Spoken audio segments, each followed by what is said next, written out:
अध्याय 4 संविधान की प्रस्तावना। प्रीम्बल ऑफ द कॉन्स्टिट्यूशंस। सर्वप्रथम अमेरिकी संविधान में प्रस्तावना को सम्मिलित किया गया था। तदुपरांत कई अन्य देशों ने इसे अपनाया, जिनमें भारत भी शामिल है। प्रस्तावना संविधान के परिचय अथवा भूमिका को कहते हैं। प्रस्तावना संविधान के परिचय अथवा भूमिका को कहते हैं। इसमें संविधान का सार होता है। प्रख्यात न्यायविद व संवैधानिक विशेषज्ञ ए पालकीवाला ने प्रस्तावना को संविधान का परिचय पत्र कहा है। भारतीय संविधान की प्रस्तावना पंडित नेहरू द्वारा बनाए और पेश किए गए एवं संविधान सभा द्वारा अपनाए गए उद्देश्य प्रस्ताव पर आधारित है। इसे 42वें संविधान संशोधन अधिनियम 1976 द्वारा संशोधित किया गया, जिसने इसमें समाजवादी, धर्मनिरपेक्ष और अखंडता शब्द सम्मिलित किए गए। संविधान के प्रस्तावना की विषय वस्तु। अपने वर्तमान स्वरूप में प्रस्तावना को इस प्रकार पढ़ा जाता है। हम भारत के लोग भारत को एक संपूर्ण प्रभुत्व संपन्न, समाजवादी, धर्मनिरपेक्ष, लोकतांत्रिक गणराज्य बनाने के लिए और इसके समस्त नागरिकों को सामाजिक, आर्थिक और राजनीतिक न्याय, विचार, अभिव्यक्ति, धर्म, विश्वास व उपासना की स्वतंत्रता, प्रतिष्ठा और अवसर की क्षमता प्राप्त कराने के लिए तथा व्यक्ति की गरिमा और राष्ट्र की एकता तथा अखंडता सुनिश्चित करने वाला बंधुत्व बढ़ाने के लिए दृढ़ संकल्पित होकर अपनी इस संविधान सभा में आज दिनांक 26 नवंबर 1949 को एतद द्वारा इस संविधान को अंगीकृत, अधिनियमित और आत्मार्पित करते हैं। प्रस्तावना के तत्व। प्रस्तावना में 4 मूल तत्व हैं। पहला, संविधान के अधिकार का स्रोत। प्रस्तावना कहती है कि संविधान भारत के लोगों से शक्ति अधिगृहित करता है। दूसरा, भारत की प्रकृति।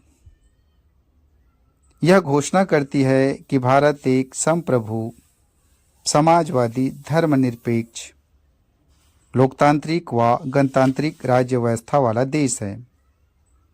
तीसरा, संविधान के उद्देश्य। इसके अनुसार न्याय, स्वतंत्रता, समता व बंधुत्व संविधान के उद्देश्य हैं। चौथा, संविधान लागू होने की तिथि। यह 26 नवंबर 1949 की तिथि का उल्लेख करती है। प्रस्तावना में मुख्य शब्द। प्रस्तावना में कुछ मुख्य शब्दों का उल्लेख किया गया है। ये शब्द है संप्रभुता, समाजवादी, धर्मनिरपेक्ष, लोकतांत्रिक, गणराज्य, न्याय, स्वतंत्रता, समता व बंधुत्व। इनका विस्तार से उल्लेख नीचे किया गया है। पहला, संप्रभुता। संप्रभु शब्द का आशय है कि भारत न तो किसी अन्य देश पर निर्भर है और न ही किसी अन्य देश का डोमिनियन है। इसके ऊपर और कोई शक्ति नहीं है और यह अपने मामलों आंतरिक अथवा बाहरी का निहतारण करने के लिए स्वतंत्र है। यद्यपि वर्ष 1949 में भारत ने राष्ट्रमंडल की सदस्यता स्वीकार करते हुए ब्रिटेन को इसका प्रमुख माना, तथापि संविधान से अलग यह घोषणा किसी भी तरह से भारतीय संप्रभुता को प्रभावित नहीं करती। इसी प्रकार भारत की संयुक्त राष्ट्र में सदस्यता उसकी संप्रभुता को किसी मायने में सीमित नहीं करती। एक संप्रभु राज्य होने के नाते भारत किसी विदेशी सीमा अधिग्रहण अथवा किसी अन्य देश के पक्ष में अपनी सीमा के किसी हिस्से पर से दावा छोड़ सकता है। दूसरा, समाजवादी। वर्ष 1976 के 42वें संविधान संशोधन से पहले भी भारत के संविधान में नीति निर्देशक सिद्धांतों के रूप में समाजवादी लक्षण मौजूद थे। दूसरे शब्दों में, जो बात पहले संविधान में अंतर्निहित थी उसे स्पष्ट रूप से जोड़ दिया गया और फिर कांग्रेस पार्टी ने समाजवादी स्वरूप को स्थापित करने के लिए 1955 में अवाड़ी सत्र में एक प्रस्ताव पारित कर उसके अनुसार कार्य किया।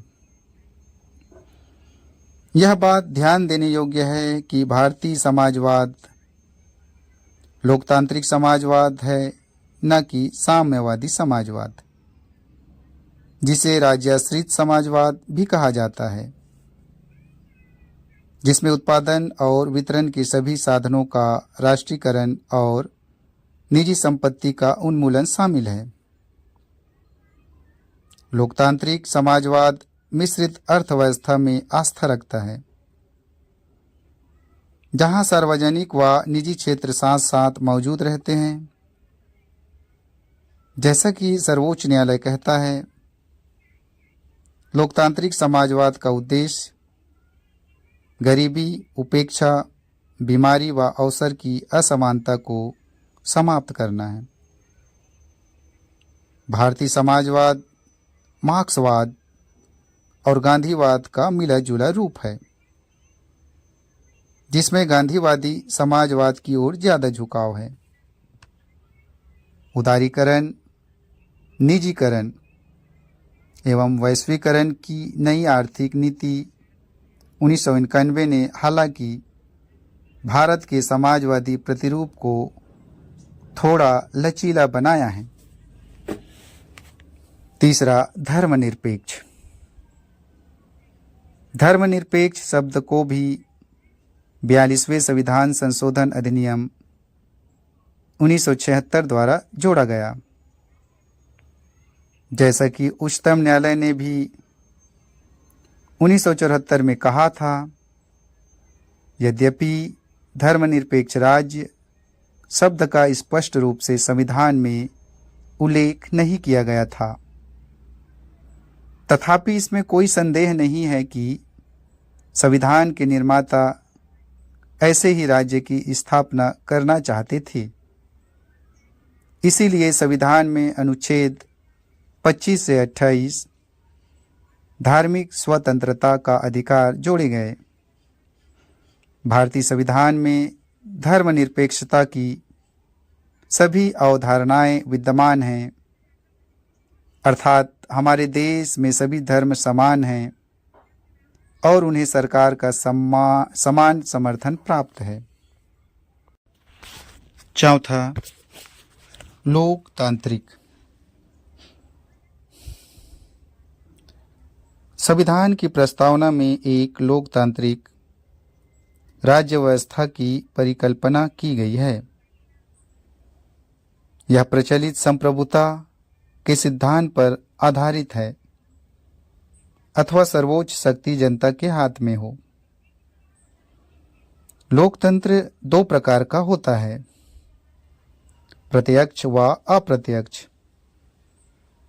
प्रत्यक्ष लोकतंत्र में लोग अपनी शक्ति का इस्तेमाल प्रत्यक्ष रूप से करते हैं, जैसे स्विट्जरलैंड में। प्रत्यक्ष लोकतंत्र के 4 मुख्य औजार हैं। इनके नाम हैं परिप्रेक्षा,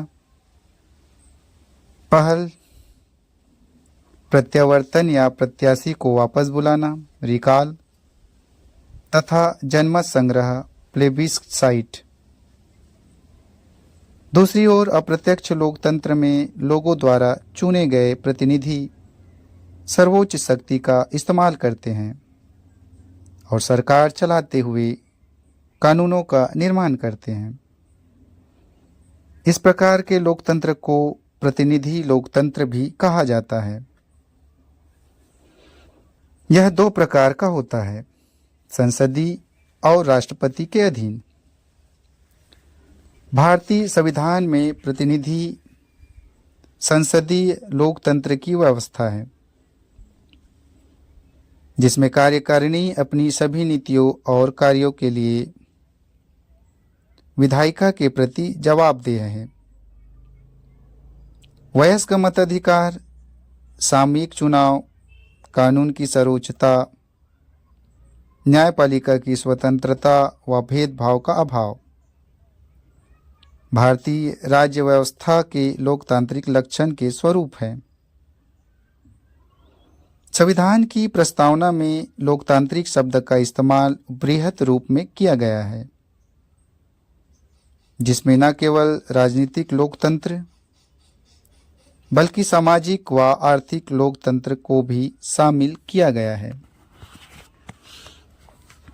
इस आयाम पर डॉक्टर अंबेडकर ने 25 नवंबर 1949 को संविधान सभा में दिए गए अपने समापन भाषण में विशेष बल देते हुए कहा था, राजनीतिक लोकतंत्र तब तक स्थायी नहीं बन सकता जब तक कि उसके मूल में सामाजिक लोकतंत्र नहीं हो। सामाजिक लोकतंत्र का क्या अर्थ है? इसका अर्थ है वह जीवन शैली जो स्वाधीनता, समानता तथा भ्रातृत्व को मान्यता देती हो। स्वाधीनता, समानता और भ्रातृत्व के सिद्धांतों को अलग से एक त्रयी के रूप में नहीं देखा जाना चाहिए। ये आपस में मिलकर एक त्रयी की रचना इस अर्थ में करते हैं कि यदि इनमें से एक को भी अलग कर दिया जाए तो लोकतंत्र का उद्देश्य ही पराजित हो जाता है। स्वाधीनता को समानता से अलग नहीं किया जा सकता और समानता को स्वाधीनता से अलग नहीं किया जा सकता। उसी प्रकार स्वाधीनता और समानता को भ्रातृत्व या बंधुत्व से भी अलग नहीं किया जा सकता। समानता के अभाव में स्वाधीनता से कुछ का आधिपत्य अनेक पर स्थापित होने की स्थिति बनेगी। समानता बिना स्वाधीनता के वैयक्तिक पहल अथवा उद्यम को समाप्त कर देगी। इसी संदर्भ में सर्वोच्च न्यायालय ने 1997 में व्यवस्था दी। संविधान एक समत्वपूर्ण सामाजिक व्यवस्था की स्थापना का लक्ष्य रखता है, मैडम, जिससे कि प्रत्येक नागरिक को भारत गणराज्य के सामाजिक, सर्व आर्थिक लोकतंत्र में सामाजिक, आर्थिक और राजनीतिक न्याय प्रदान किया जा सके। 5वां, गणतंत्र। एक लोकतांत्रिक राज्य व्यवस्था को 2 वर्गों में बांटा जा सकता है, राजशाही और गणतंत्र। राजशाही व्यवस्था में राज्य का प्रमुख आमतौर पर राजा या रानी उत्तराधिकारिता के माध्यम से पद पर आसीन होता है, जैसा कि ब्रिटेन में। वही गणतंत्र में राज्य प्रमुख हमेशा प्रत्यक्ष अथवा अप्रत्यक्ष रूप से एक निश्चित समय के लिए चुन कर आता है, जैसे अमेरिका। इसीलिए भारतीय संविधान की प्रस्तावना में गणतंत्र का अर्थ यह है कि भारत का प्रमुख अर्थात राष्ट्रपति चुनाव के जरिए सत्ता में आता है। उसका चुनाव 5 वर्ष के लिए अप्रत्यक्ष रूप से किया जाता है। गणतंत्र के अर्थ में 2 और बातें शामिल है। पहली यह कि राजनीतिक संप्रभुता किसी एक व्यक्ति जैसे राजा के हाथ में होने की बजाय लोगों के हाथ में होती है, और दूसरी किसी भी विशेषाधिकार प्राप्त वर्ग की अनुपस्थिति। इसलिए हर सार्वजनिक कार्यालय बगैर किसी भेदभाव के प्रत्येक नागरिक के लिए खुला होगा। छठा, न्याय। प्रस्तावना में न्याय 3 भिन्न रूपों में शामिल है: सामाजिक, आर्थिक व राजनीतिक। इनकी सुरक्षा मौलिक अधिकार व नीति निर्देशक सिद्धांतों के विभिन्न उपबंधों के जरिए की जाती है। सामाजिक न्याय का अर्थ है हर व्यक्ति के साथ जाति, रंग, धर्म, लिंग के आधार पर बिना भेदभाव किए समान व्यवहार। इसका मतलब है समाज में किसी वर्ग विशेष के लिए विशेषाधिकारों की अनुपस्थिति और अनुसूचित जाति, जनजाति, अन्य पिछड़े वर्ग तथा महिलाओं की स्थिति में सुधार। आर्थिक न्याय का अर्थ है कि आर्थिक कारणों के आधार पर किसी भी व्यक्ति से भेदभाव नहीं किया जाएगा। इसमें संपदा, आय व संपत्ति की असमानता को दूर करना भी शामिल है। सामाजिक न्याय और आर्थिक न्याय का मिला जुला रूप अनुपाती न्याय को परिलक्षित करता है। राजनीतिक न्याय का अर्थ है कि हर व्यक्ति को समान राजनीतिक अधिकार प्राप्त होंगे, चाहे वो राजनीतिक दफ्तरों में प्रवेश की बात हो अथवा अपनी बात सरकार तक पहुंचाने का अधिकार। सामाजिक, आर्थिक व राजनीतिक न्याय के इन तत्वों को 1917 की रूसी क्रांति से लिया गया है। 7वां, स्वतंत्रता। स्वतंत्रता का अर्थ है लोगों की गतिविधियों पर किसी प्रकार की रोक टोक की अनुपस्थिति तथा साथ ही व्यक्ति के विकास के लिए अवसर प्रदान करना। प्रस्तावना हर व्यक्ति के लिए मौलिक अधिकारों के जरिए अभिव्यक्ति, विश्वास, धर्म और उपासना की स्वतंत्रता सुरक्षित करती है। इनके हनन के मामले में कानून का दरवाजा खटखटाया जा सकता है।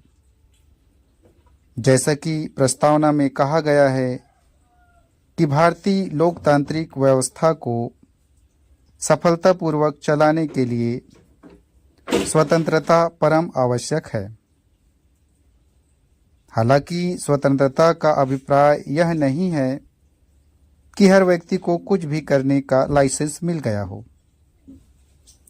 स्वतंत्रता के अधिकार का इस्तेमाल संविधान में लिखी सीमाओं के भीतर ही किया जा सकता है। संक्षेप में कहा जाए तो प्रस्तावना में प्रदत्त स्वतंत्रता एवं मौलिक अधिकार शर्त रहित नहीं है। हमारी प्रस्तावना में स्वतंत्रता, समता और बंधुत्व के आदर्शों को फ्रांस की क्रांति 1789 से 99 ईस्वी से लिया गया है। 8वां, समता। समता का अर्थ है समाज के किसी भी वर्ग के लिए विशेषाधिकार की अनुपस्थिति और बिना किसी भेदभाव के हर व्यक्ति को समान अवसर प्रदान करने के उपबंध। भारतीय संविधान की प्रस्तावना हर नागरिक को स्थिति और अवसर की समता प्रदान करती है। इस उपबंध में समता के 3 आयाम शामिल है: नागरिक, राजनीतिक व आर्थिक। मौलिक अधिकारों पर निम्न प्रावधान नागरिक समता को सुनिश्चित करते हैं: आ, विधि के समक्ष समता, अनुच्छेद 14। बा, धर्म, जाति, लिंग या जन्म स्थान के आधार पर मूलवन निषेध, अनुच्छेद 15। स, लोक नियोजन के विषय में अवसर की समता, अनुच्छेद 16। द, अस्पृश्यता का अंत, अनुच्छेद 17। ई, उपाधियों का अंत, अनुच्छेद 18। संविधान में 2 ऐसे उपबंध हैं जो राजनीतिक समता को सुनिश्चित करते प्रतीत होते हैं। प्रथम है कि धर्म, जाति, लिंग अथवा वर्ग के आधार पर किसी व्यक्ति को मतदाता सूची में शामिल होने के अयोग्य करार नहीं दिया जाएगा, अनुच्छेद 325। तथा दूसरा है लोकसभा और विधानसभाओं के लिए वयस्क मतदान का प्रावधान, अनुच्छेद 326। राज्य के नीति निर्देशक सिद्धांत, अनुच्छेद 39। महिला तथा पुरुष को जीवन यापन करने के लिए पर्याप्त साधन और समान काम के लिए समान वेतन के अधिकार को सुरक्षित करते हैं। 9वां, बंधुत्व। बंधुत्व का अर्थ है भाईचारे की भावना। संविधान एकल नागरिकता के एक तंत्र के माध्यम से भाईचारे की भावना को प्रोत्साहित करता है। मौलिक कर्तव्य, अनुच्छेद 51 का भी कहते हैं कि यह हर भारतीय नागरिक का कर्तव्य होगा कि वह धार्मिक, भाषाई, क्षेत्रीय अथवा वर्ग विविधताओं से ऊपर उठ सौहार्द और आपसी भाईचारे की भावना को प्रोत्साहित करेगा। प्रस्तावना कहती है कि बंधुत्व में 2 बातों को सुनिश्चित करना होगा: पहला, व्यक्ति का सम्मान और दूसरा, देश की एकता और अखंडता। अखंडता शब्द को 42वें संविधान संशोधन अधिनियम 1976 द्वारा प्रस्तावना में जोड़ा गया। संविधान सभा की प्रारूप समिति के एक सदस्य के मुंशी के अनुसार व्यक्ति के गौरव का अर्थ यह है कि संविधान न केवल वास्तविक रूप में भलाई तथा लोकतांत्रिक तंत्र की मौजूदगी सुरक्षित करता है, बल्कि यह भी मानता है कि हर व्यक्ति का व्यक्तित्व पवित्र है। इस पर किसी व्यक्ति के गौरव को सुनिश्चित करने वाले मौलिक अधिकार और नीति निर्देशक तत्वों के कुछ प्रावधान बल देते हैं। इसके अलावा मौलिक कर्तव्यों 51 का में कहा गया है कि भारत के हर नागरिक की यह जिम्मेदारी होगी कि वह स्त्री के गौरव को ठेस पहुंचाने वाले किसी भी हरकत का त्याग करे और भारत की संप्रभुता, एकता और अखंडता की रक्षा करे। देश की एकता और अखंडता पद में राष्ट्रीय अखंडता के दोनों मनोवैज्ञानिक और सीमाई आयाम शामिल है। संविधान के अनुच्छेद 1 में भारत का वर्णन राज्यों के संघ के रूप में किया गया है, ताकि यह बात स्पष्ट हो जाए कि राज्यों को संघ से अलग होने का कोई अधिकार नहीं है।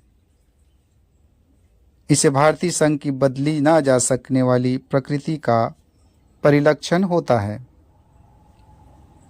इसका उद्देश्य राष्ट्रीय अखंडता के लिए बाधक सांप्रदायिकता, क्षेत्रवाद, जातिवाद, भाषावाद इत्यादि जैसी बाधाओं पर पार पाना है। प्रस्तावना का महत्व। प्रस्तावना में उस आधारभूत दर्शन और राजनीतिक धार्मिक व नैतिक मौलिक मूल्यों का उल्लेख है जो हमारे संविधान के आधार है। इसमें संविधान सभा की महान और आदर्श सोच उल्लिखित है। इसके अलावा यह संविधान की नींव रखने वालों के सपनों और अभिलाषाओं का परिलक्षण करती है। संविधान निर्माण में महत्वपूर्ण भूमिका निभाने वाले संविधान सभा के अध्यक्ष सर अल्लादी कृष्ण स्वामी अय्यर के शब्दों में, संविधान की प्रस्तावना हमारे दीर्घकालीन सपनों का विचार है। संविधान सभा की प्रारूप समिति के सदस्य के ए मुंशी के अनुसार प्रस्तावना हमारी संप्रभु लोकतांत्रिक गणराज्य का भविष्य फल है। संविधान सभा के एक अन्य सदस्य पंडित ठाकुरदास भार्गव ने संविधान की प्रस्तावना के संबंध में कहा, प्रस्तावना संविधान का सबसे सम्मानित भाग है। यह संविधान की आत्मा है। यह संविधान की कुंजी है। यह संविधान का आभूषण है। यह एक उचित स्थान है जहां से कोई भी संविधान का मूल्यांकन कर सकता है। सुप्रसिद्ध अंग्रेज राजनीति शास्त्री सर अर्नेस्ट बार्कर संविधान की प्रस्तावना लिखने वाले को राजनीतिक बुद्धिजीवी कहकर अपना सम्मान देते हैं। वह प्रस्तावना को संविधान की कुंजी नोट कहते हैं। वह प्रस्तावना के पाठ से इतने प्रभावित थे कि उन्होंने अपनी प्रसिद्ध पुस्तक principle of social and political theory 1951 की शुरुआत में इसका उल्लेख किया है। भारत के पूर्व मुख्य न्यायाधीश एम हिदायतुल्लाह मानते हैं, प्रस्तावना अमेरिका की स्वतंत्रता की घोषणा के समान है, लेकिन यह एक घोषणा से भी ज़्यादा है। यह हमारे संविधान की आत्मा है, जिसमें हमारे राजनीतिक समाज के तौर तरीकों को दर्शाया गया है। इसमें गंभीर संकल्प शामिल है जिन्हें एक क्रांति ही परिवर्तित कर सकती है। संविधान के एक भाग के रूप में प्रस्तावना को लेकर एक विवाद रहता है कि क्या यह संविधान का एक भाग है या नहीं। बेरूबाड़ी संघ मामले 1960 में उच्चतम न्यायालय ने कहा कि प्रस्तावना संविधान में निहित सामान्य प्रयोजनों को दर्शाता है और इसलिए संविधान निर्माताओं के मस्तिष्क के लिए एक कुंजी है। इसके अतिरिक्त अनुच्छेद में प्रयोग की गई व्यवस्थाओं के अनेक अर्थ निकलते हैं। इस व्यवस्था के उद्देश्य को प्रस्तावना में शामिल किया गया है। प्रस्तावना की विशेषता को स्वीकारने के लिए इस उद्देश्य के बारे में व्याख्या करते हुए उच्चतम न्यायालय ने कहा कि प्रस्तावना संविधान का भाग नहीं है। केशवानंद भारती मामले 1973 में उच्चतम न्यायालय ने पूर्व व्याख्या को अस्वीकार कर दिया और यह व्यवस्था दी कि प्रस्तावना संविधान का एक भाग है। यह महसूस किया गया कि प्रस्तावना संविधान का अति महत्वपूर्ण हिस्सा है और संविधान की प्रस्तावना में उल्लेखित महान विचारों को ध्यान में रखकर संविधान का अध्ययन किया जाना चाहिए। LIC ऑफ इंडियन मामले 1995 में भी पुनः उच्चतम न्यायालय ने व्यवस्था दी कि प्रस्तावना संविधान का आंतरिक हिस्सा है। संविधान के अन्य भागों की तरह ही संविधान सभा ने प्रस्तावना को भी बनाया, परंतु तब जबकि अन्य भाग पहले से ही बनाए जा चुके थे। प्रस्तावना को अंत में शामिल किए जाने का कारण यह था कि इसे सभा द्वारा स्वीकार किया गया। जब प्रस्तावना पर मत व्यक्त किया जाने लगा तो संविधान सभा के अध्यक्ष ने कहा, प्रश्न यह है कि क्या प्रस्तावना संविधान का भाग है।